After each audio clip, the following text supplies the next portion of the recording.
बोलिए शंकर भगवान की जय, बोलिए नारायण भगवान की जय। आप सभी को श्री कार्तिक मास की हार्दिक शुभकामनाएं। श्री सुजी महाराज शौनकादिक 88,000 ऋषियों को कार्तिक मास का अब 16वां अध्याय सुनाते हैं। श्री सुजी महाराज शौनकादिक 88,000 ऋषियों को कहने लगे, इसे भगवान शंकर ने ये विचित्र लीला को किया। शौनकादिक 88,000 ऋषि कहने लगे कि हे सुजी महाराज, आपने तो भगवान शंकर की ये बड़ी ही विचित्र कथा सुनाई। अब हम आपसे ये जानना चाहते हैं कि भगवान शंकर से अपने प्राणों की रक्षा करता हुआ राहु फिर आगे कहां गया। श्री सुजी महाराज कहने लगे, जैसे ही राहु अपने प्राणों की रक्षा करता हुआ भागा तो उसे अपना दूसरा जीवन दान मिल गया। मानो दूसरा जीवन दान मिल गया, उसी समय से उसका नाम बरबरर हो गया। राहु भागता भागता जलंधर के पास पहुंचा और जलंधर के पास पहुंचकर वह राहु जब घबराता हुआ भागकर आया तो जलंधर ये देखकर बड़ा दुखी हुआ। जलंधर ने देखा कि राहु इस प्रकार से भागता हुआ आया। जलंधर अपने सिंहासन से खड़ा हो गया और पूछा कि राहु क्या हुआ। जब राहु कहने लगा कि मैं भगवान शंकर से मिलने कैलाश पर्वत पर पहुंचा, आपका कार्य सिद्ध करने के लिए गया था, लेकिन भगवान शंकर ने से एक वीर पुरुष प्रकट हुआ जो मुझे भक्षण करने के लिए भागने लगा तथा बड़ी मुश्किल से अपने प्राणों की रक्षा करता हुआ मैं आया, तथा भगवान शंकर ने मना कर दिया, त्रिलोक सुंदरी पार्वती को तुम्हें नहीं दूंगा। त्रिलोक सुंदरी उन भामनी को देने से मना कर दिया। जैसे ही जलंधर ने सुना कि पार्वती को देने से मना कर दिया, उसके नेत्र लाल हो गए, अंग फड़फड़ाने लगे तथा उसने अपनी समस्त सेना को इकट्ठा किया।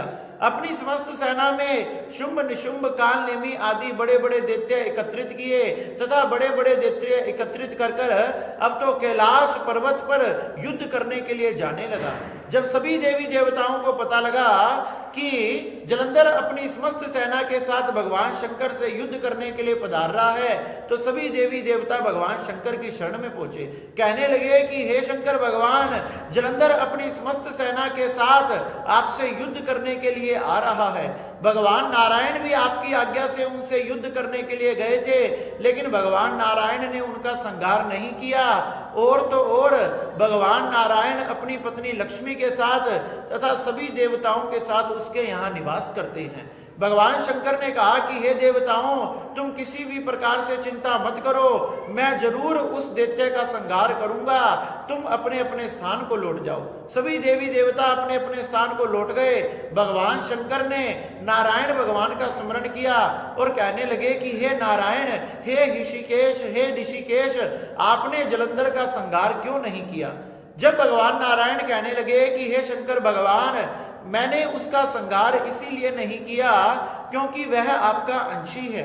पहली बात तो वो आपका अंशी है तथा दूसरा समुद्र का पुत्र है और लक्ष्मी का भाई है। इस कारण से मैंने उसकी बातों पर मुग्ध हो गया तथा मैं अपनी पत्नी लक्ष्मी तथा सभी देवी देवताओं के साथ उसके यहाँ निवास करने लगा। लेकिन भगवान शंकर, मैं आपसे सत्य कह रहा हूं, वह बड़ा शक्तिशाली है, वह अजय है, उसे कोई नहीं हरा सकता, उसमें बड़ी शक्ति है। भगवान शंकर कहने लगे कि नारायण, तुम किसी प्रकार से चिंता मत करो, उसका संहार मैं करूंगा, चाहे उसमें कितनी भी शक्ति हो। इस प्रकार से भगवान शंकर भी अपनी समस्त नंदीगण सेना को लेकर युद्ध भूमि में पधारने लगे। जलंधर उधर से युद्ध का आक्रमण कर दिया और नंदीगण आदि सभी उससे युद्ध करने लगे। भगवान शंकर के सभी गण उससे युद्ध करने लगे। देखते देखते हाथी, घोड़ा, बैल आदि, शंख चक्र तथा धनुष बाण चक्र आदि चलने लगे। दोनों तरफ से प्रहार होने लगा। जब दोनों तरफ से प्रहार होने लगा तो बहुत से सैनिक मारे गए तथा उस युद्ध भूमि में मरे हुए सैनिकों के, मरे हुए हाथी, घोड़ा, बैल आदि के मानो पहाड़ से लग गए हों। जब शुक्राचार्य जी ने देखा जो शुक्राचार्य जी और राहु जी जलंधर की युद्ध की सेना में सबसे आगे थे। शुक्राचार्य जी ने देखा जब इतने दैत्य मारे गए, उन्होंने अपने कमंडल में से जल निकालकर मृत संजीवनी मंत्र के द्वारा सभी सैनिकों को जीवित कर दिया। जब नंदीगणों ने देखा कि सब दैत्य दोबारा जीवित हो रहे हैं, तो भगवान शंकर के पास गए, भगवान शंकर को बताया।